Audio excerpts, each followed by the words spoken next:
Hello. So in this video we're going to look at how the normal curve can be applied to blood chemistry and how when you get results from a blood test, how can you tell what's going on and how serious is a result if it's unusual. Okay. So this is about Abby Tudor. She's not a real person, but certainly a characterization of something that happens rather commonly. So she's 40, a little bit overweight, is feeling some symptoms, not feeling very healthy. She goes to the doctor, he does a blood panel, he or she does a blood panel. And what you'll find is that when you go get any results from a blood test, here's what you'll get. I just downloaded this from the internet. You'll get some things like what items are being tested, the results for those, the units that they use, and then the reference range. That's what you get. That's pretty much that's what you get here. So if we look at this last item, for example, serum iron, the result's 115. It's measured in micrograms per deciliter. The reference range is from 40 to 155. So how do you use this? Well, what we do first is we assume that a normal curve applies. So let's assume, why would a normal curve apply? Well, first of all, you would think that there would be a most typical value, a value that occurs more often than any other, and that would be the mode. And then, so in our example, the most common white blood cell count is 7.25. And then you'll have two piles that are going to straddle 7.25 with about as many healthy humans that have a slightly higher white blood count and a slightly lower white blood count. And so on and so forth until you get the normal curve. All right, so let's take a look at how this works. So let's say you're collecting values and you're sorting them into piles. What happens is, if you look at 7.25, it comes into a pile, and what happens is that value occurs so often that that particular pile is the tallest pile. And then what happens is there's, of course, some variation in the results for people, but not that great. So you have just about as many people who have a little bit lower result and a little bit higher result, and so on and so forth. And the further you get out from what's the most typical, the shorter the piles get, because that event just doesn't occur as often. And then when you smooth this out, you see that you get basically a normal curve. All right. So now how can we use this? Well, we're going to look at an example, Abby's example. And here I will go ahead and change the viewing window here for you, kind of go back and forth a little bit.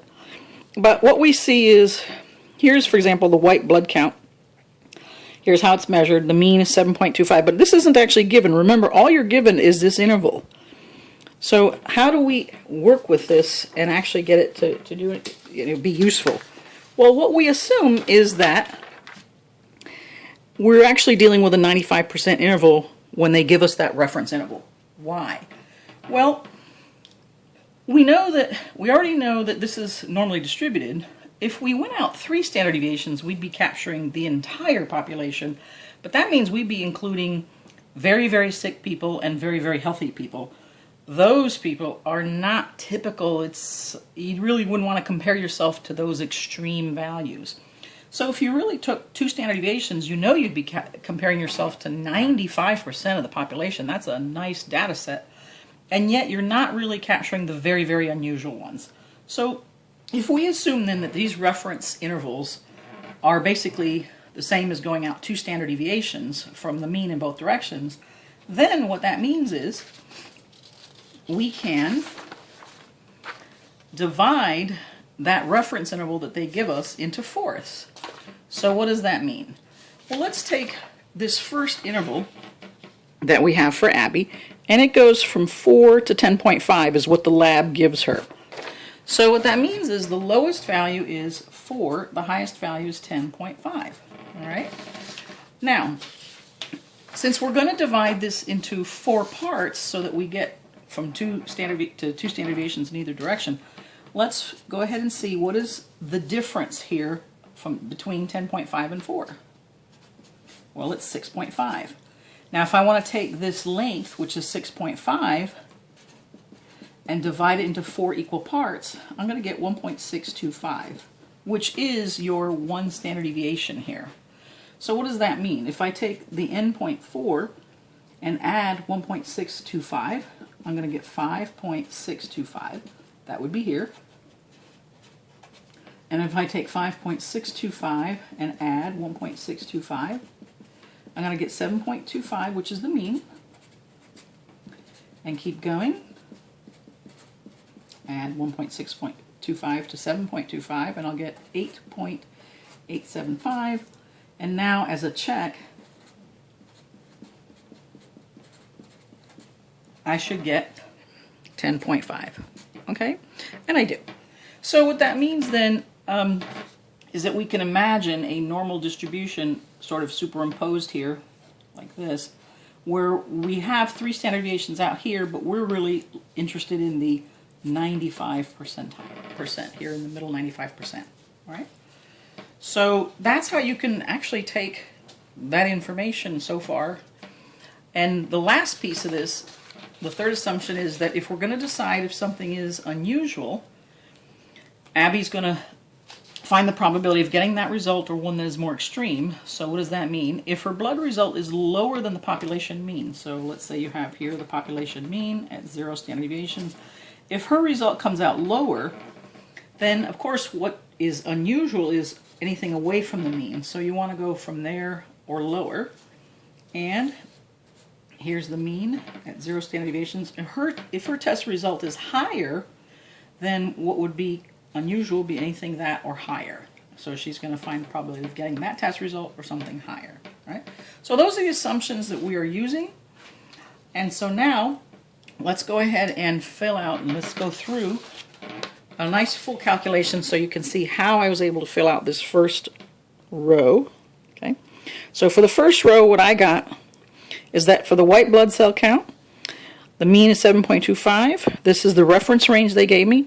Abby's result is 5.3. Standard deviation is 1.625. Her z-score for this, for this result, 5.3, is negative 1.2, and the chances of getting this result, 5.3, are 11.5%. All right, basically 11.5%. So let's see how we got that. All right. So we already saw that for Abby, well, for her result was 5.3, and we know that for the white blood cell count, we had this.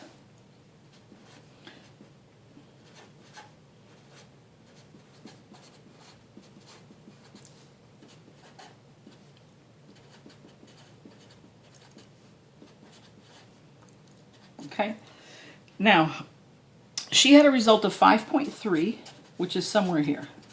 Now her result was to the left of the mean, so she would want to find the probability of getting that result or something lower. All right, so let's go ahead and find out the z-score.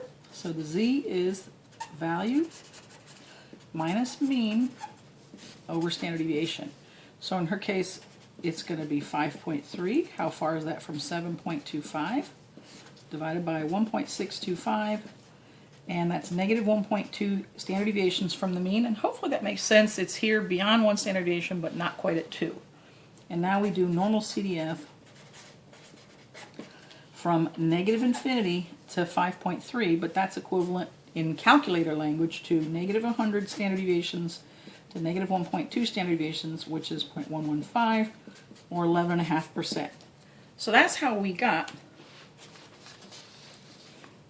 all of this, right? This line here. So you can do that with all the different, so if you look at any of these reference intervals, you can do that and find out for yourself. If you had a blood result, you can do this for yourself. I'm going to do another one. I'm going to do the total cholesterol, and then you can see for yourself whichever ones you'd like to calculate. So let's go ahead and do that one, the total cholesterol.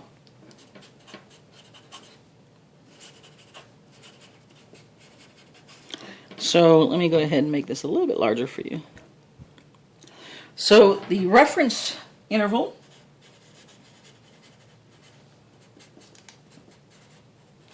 that was provided was from 100 to 199.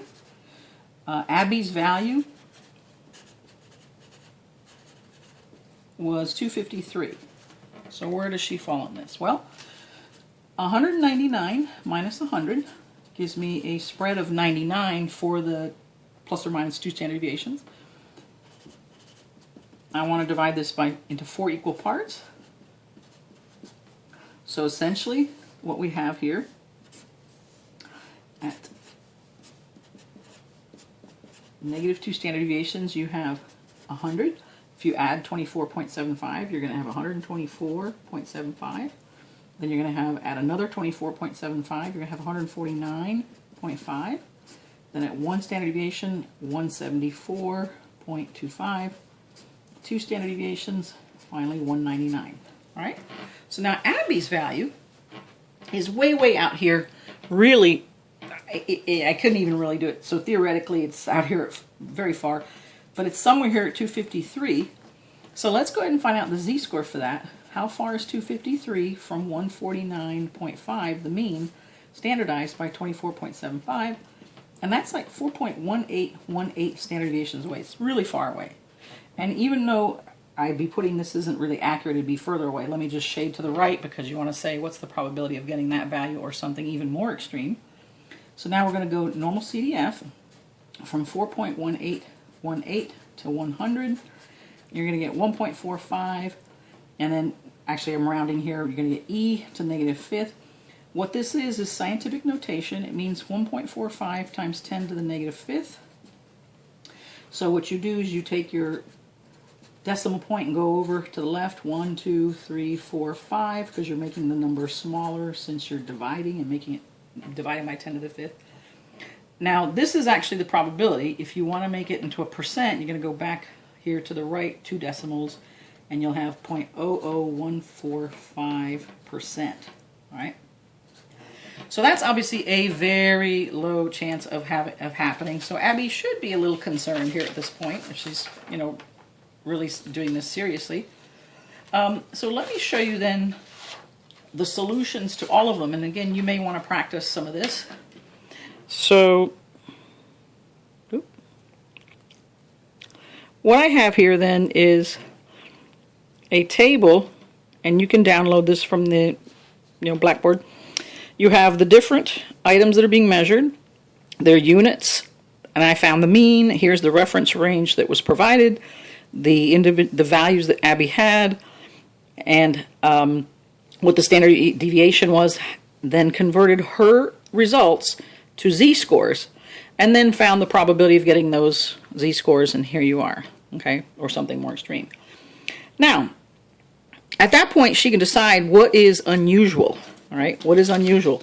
Now, Abby made the decision that anything that had a 2.5% chance of happening or less was unusual. So why did she do that? Well, because really, when you think about it, the reference interval was assumed to be 95% of the population, which is plus or minus 2 standard deviations, which means there's 100% minus 95% leaves you 5%. For these 2 tails, when you divide them by 2, you get 2.5%. That means the area here is 2.5%, and the area here is 2.5%, right? So, there you go. So, that's what she was concerned about, is that she might be in this negative 2 standard deviation and onward, and positive 2 standard deviation and onward low area. Now, we went to all the trouble of finding these percentages. What could we have done instead? We could have instead said, well, what z-score corresponds to the lowest 2.5% and the highest 2.5%, right? In this case, cholesterol levels. So that would mean inv norm of 0.025, which would be negative 1.96 standard deviations, and inv norm, of course you're going to end up with positive 1.96 because it's the symmetry, but of 0.975, because that would be the area to the right, to the left of this. So if the area to the right is 2.5%, so subtract 2.5% from 100, you'll get 97.5. So essentially, instead of going through all the work that we went through, right? Let me minimize this a little bit for you. We could have said, wait, let's just look at all z-scores that surpass 1.96 in either direction. So we can see pretty clearly that here, obviously there's a problem, there, and there. Right? So hopefully that clarified some stuff for you, and you can see how in your life or in the life of anybody that you care about, you actually can apply this when you get blood results. Thanks for listening.